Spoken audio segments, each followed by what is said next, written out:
Hello， 大家好，歡迎嚟到我嘅 YouTube channel。咁平時咧同大家講得電視盒子多啦。咁其實我哋呢排咧拍電視盒子嘅片咧少咗嘅，因為呢排 YouTube 撳得好勁啊！即係我成日拍完啲片，可能我出咗 UVPack 嘅12P 嘅開箱啦，咁點知就俾 YouTube 移除咗，仲要俾個警告我而家已經俾佢警告咗2次。咁我如果再俾佢警告第3次咧，咁我成個 channel 咧就會玩完。咁所以呢排咧，我盡量避一避先，咁就拍下我其他嘅產品。好啦，咁今次咧，我哋同大家開箱一樣比較特別嘅嘢咧，就係呢一部嘅兒童 AI 數碼相機啊。咁佢話自己唔單止係一部相機啦，而且係一部識得思考嘅一個相機嚟嘅。咁究竟俾小朋友玩又啱唔啱使咧？咁我哋即刻開箱同大家睇下嘅。咁我哋先睇下個包裝盒先啦。咁其實我哋見到咧，一望就知道係一個小朋友嘅玩具嚟嘅。佢上面寫住 Kids Smart Camera， 咁中間有個相機嘅圖案啦，而中間有 AI， 即係話俾你聽，佢有一個 AI 嘅功能嘅。咁而我哋見到左下角啦，佢就寫住3+years， 咁即係其實係3歲以上嘅小朋友啱玩嘅。咁而四邊啦，同埋個底咧，基本上係乜都冇噶啦。咁所以咧，任何介紹嘅嘢都冇，我哋要打開先知道入邊啲咩嘅。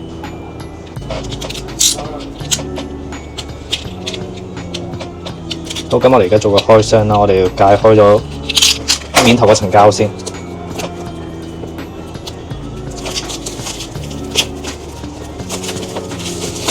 係啦，咁我哋打開個包裝盒。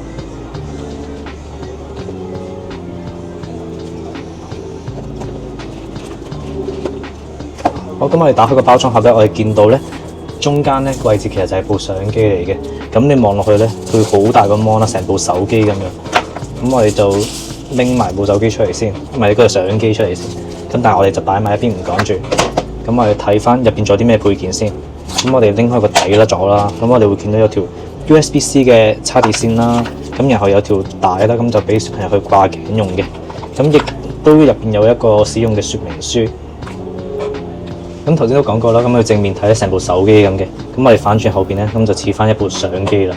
咁其實我呢一個手頭上呢部咧就係一個粉紅色嘅版本，咁佢亦都有一個粉藍色嘅版本嘅，咁同埋有其他顏色嘅選擇。咁而呢一個相機啦，咁我拎上手嘅第一個感覺咧就係好輕身啦。咁根據資料咧，佢大約180g左右啦，咁即係等於3隻雞蛋左右嘅重量嘅。咁就算小朋友拎住嚟玩好耐咧，都唔會覺得好攰啦。咁而佢機身咧都用咗一個環保嘅物料啦，咁摸落去咧都幾結實下嘅。咁佢個邊位咧係圓圓地啦，咁佢冇乜尖角嘅，咁所以小朋友玩嘅時候咧都會相當安全。咁我哋睇下部相機嘅前面先，咁前面咧佢有個鏡頭啦，咁亦都有個呢個閃光燈啦。咁我哋反翻去後邊咧，咁後面咧就有一個2.4寸嘅彩色屏幕啊。咁雖然唔算好大啦，咁但係對於小朋友嘅細手嚟講啦，咁其實佢睇嘢啊或者撳掣啊咁都好就手嘅。咁佢成部機嘅掣咧都大大粒咁樣啦，咁就好簡單易用，一睇就明嘅。咁就真係為一個小朋友而設嘅。好啦，咁我哋而家咧就開機咧去試下呢一個相機嘅。咁我就長撳開機掣啦，咁睇下有冇電先。嗱，咁因為我啱啱新開啦，咁測試嘅時候咧，原來發現佢冇電，咁我就需要叉起佢電啦。咁但係我用普通嘅我嘅 USB 線咧，原來我發覺叉唔起嘅，咁應該要用翻佢原廠嘅 USB 線咧，咁先會容易叉得起。冇錯啦，咁我用翻原廠嘅叉電線咧，佢終於叉得起嘅。咁即係如果你用其他嘅叉電線咧，咁就未必叉得起。咁我哋而家等佢開機啦，咁你會見到寫住 Hello， 咁就等佢一陣間嘅。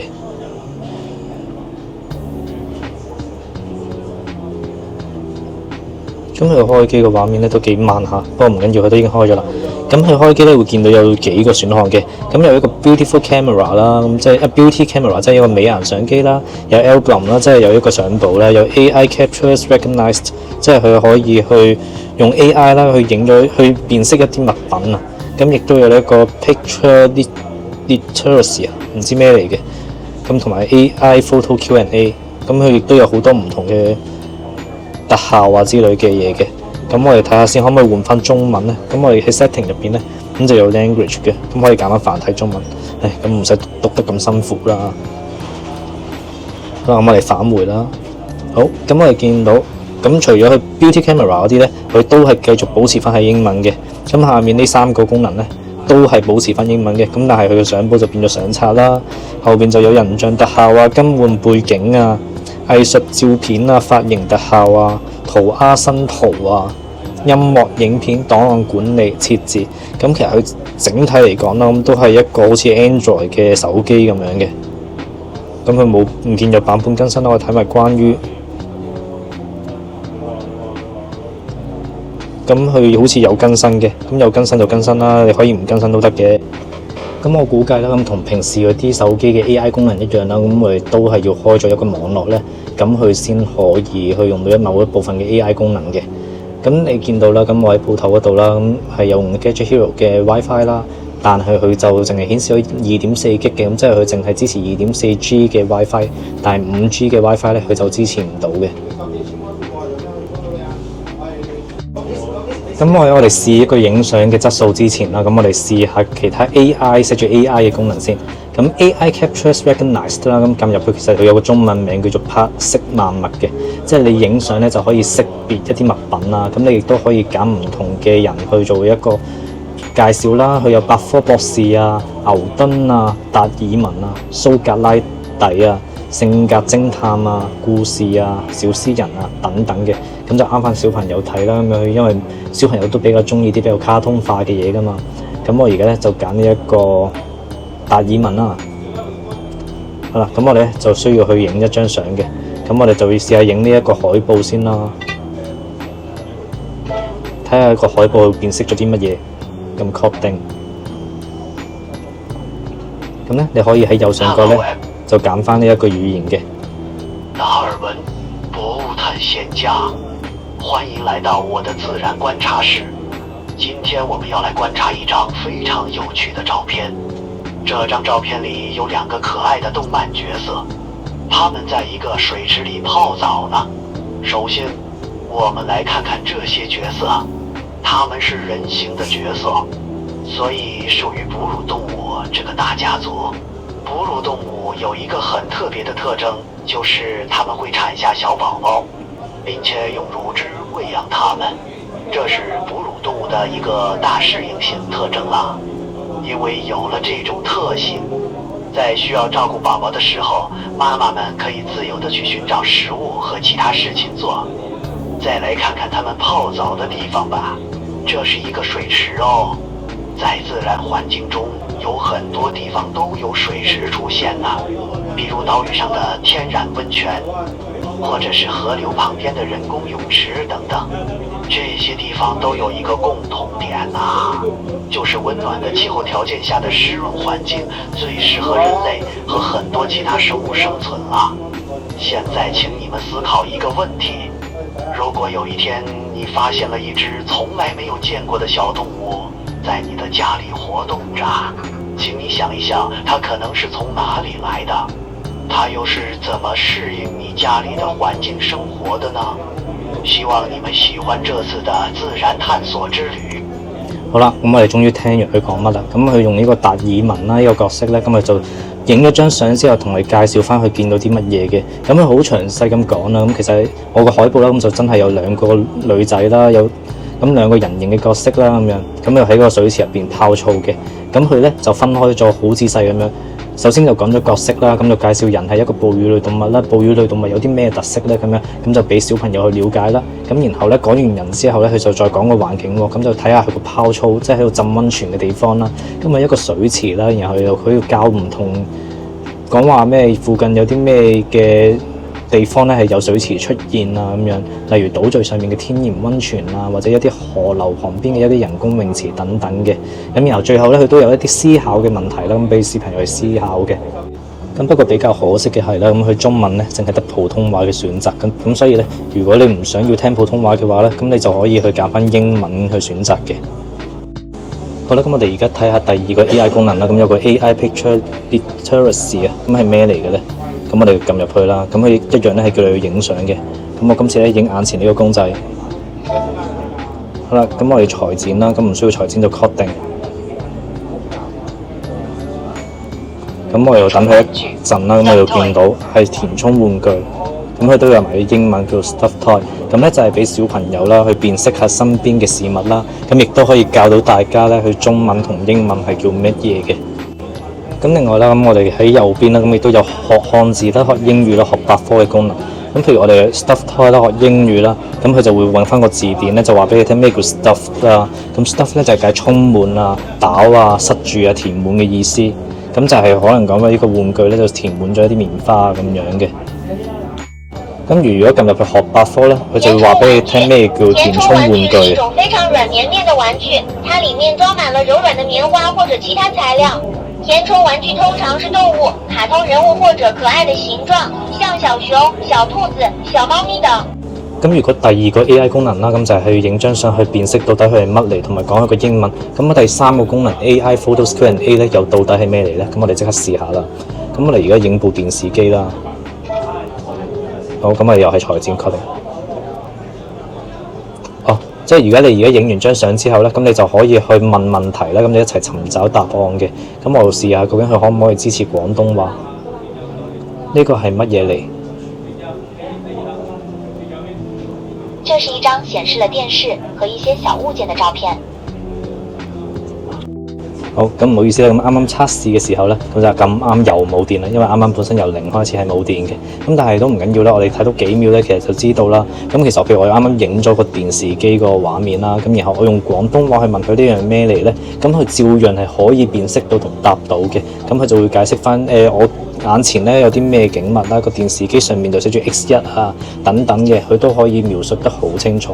咁我覺得呢一個 AI 嘅工具咧都幾實用嘅，即係對於可能中意學嘢嘅小朋友嚟講啦，咁呢個功能咧真係非常之幫到佢嘅。咁除咗佢個核心嘅 AI 功能之外咧，咁佢基本影相質素係點樣嘅咧？咁其實佢有800萬像素嘅鏡頭啦，咁其實要影出嚟嘅相咧，咁應該都唔會差嘅。咁我哋入去一個美顏相機先。咁我哋咧，如果我哋左邊嗰度咧見到有個相機掣啦，你撳一下嘅話咧，佢就會變咗去影片模式，再撳一下咧又變咗拍照模式嘅。咁所以我哋如果要影相嘅話咧，咁我哋就係要靠佢上面呢一粒嘅影相掣。咁我哋咧撳一下就可以影到相㗎。我哋再試一次先，撳一下。咁我又影到相啦。咁咧，我哋入翻去個相簿入邊咧，就可以我睇到我哋啱啱影到嘅相片。咁我哋放大嚟睇下啦。咁其實你見到，咁佢本身只係800萬像素啦。咁我哋唔會要求咁高噶啦。咁但係其實如果佢以一個小朋友相機嚟講啦，咁其實我覺得都已經比我預期咧清晰唔少嘅。咁當然啦，你要期望好似你個 iPhone 咁靚咧，咁就冇乜可能嘅事嚟嘅。咁但係對於可能記錄小朋友自己嘅視覺咧，咁就非常之夠用啦。咁另外咧，佢都頭先示範咗啦，咁佢都可以去拍片嘅。咁甚至佢可能有一啲錄音啊、播 MP3 歌嘅功能啦。咁所以你又可以當佢係一部小型嘅播放器去使用嘅。咁啊入邊咧本身佢有呢一個32GB ROM 嘅。咁如果你唔夠用嘅時候啦，咁你都可以去插一張 micro SD 卡咧去做擴充嘅。咁好方便啦。咁喺電池方面咧，佢就有呢一個8毫安嘅電池啦。咁插滿電咧，大概可以用到2個鐘左右。咁你平時可能帶小朋友出街去放下電啊，又或者可能平時帶佢去迪士尼玩，俾佢去影下相啊，咁咧都相當之夠用嘅。咁當然啦，如果你嚿電真係唔夠嘅話，你都可以用你嘅尿袋咧去叉電啦。咁但係最好咧，都係跟翻去原裝嘅 USB 線先得嘅。好啦，咁講到呢度啦，咁可能大家會問啦，咁其實市面上咧都有其他嘅兒童相機啦，咁點解要揀呢一部咧？咁咧我又歸納咗幾個關鍵嘅地方嘅。咁首先啦，佢呢一部兒童相機咧功能咧同其他嘅兒童相機咧係有唔同嘅。咁其實一般嘅兒童相機啦，好似 VTech 啊咁樣啦，咁佢主要咧係當係一個玩具咁樣，俾小朋友影下相啊、錄下片啊都冇問題嘅。咁但係我而家實際上呢一部啦，咁佢就加入咗啲強力嘅教育嘅元素啦，咁佢就將認知學習咧就擺喺第一位嘅。咁同時咧，佢個體驗咧係更加互動，咁佢唔係單向輸出啦，而係透過 AI 語音啦，咁同小朋友咧有來有往嘅，咁咧可以激發到佢哋主動去探索嘅興趣啦。咁可能佢自己會拎住部相機啊，去周圍去影下，佢想知道乜嚟嘅事物啦。咁然後就再透過 AI 啦，去話俾佢聽究竟佢眼前望到嘅係乜嘢嚟嘅。咁好多用家都話啦，咁嘅小朋友用咗呢一部機之後咧，佢亦都會更加主動去觀察身邊嘅嘢嘅。咁最後啦，咁呢一部相機啦，咁佢個最大嘅優勢咧就係佢個整合性咧都好強嘅。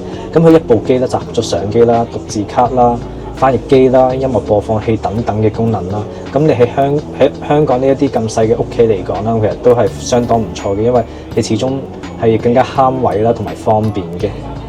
咁當然啦，咁佢都唔係冇缺點嘅。咁如果你係追求影相嘅畫質嘅話咧，咁呢部相機咧就未必係你杯茶，因為始終都係一個電子產品啦，咁佢都唔可以係完全防摔嘅。咁所以如果小朋友玩嘅時候咧，咁都要稍微睇住啦。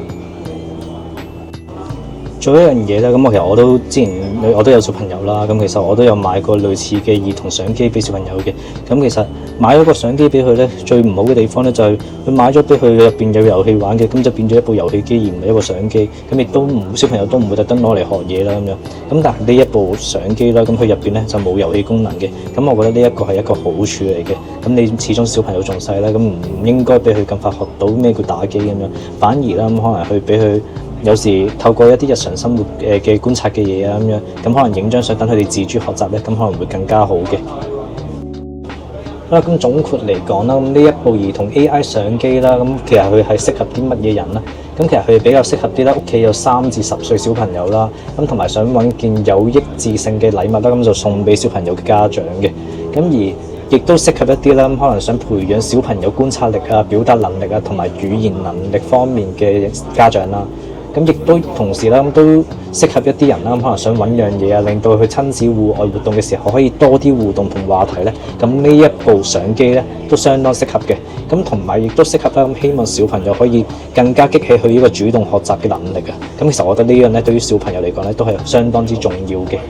咁如果你係以上呢一啲種類嘅人啦，咁其實呢一部相機咧絕對係值得你去考慮嘅。咁佢唔止係一件玩具啦，咁亦都係一個小朋友成長路上嘅一個學習嘅夥伴。好啦，咁今次嘅開箱評測咧就到呢度啦。咁希望都可以幫到大家。如果有興趣買嘅話，咁亦都可以喺左上角嘅 QR code 啦，或者喺描述嗰度啦，咁去預約，咁就落單嘅。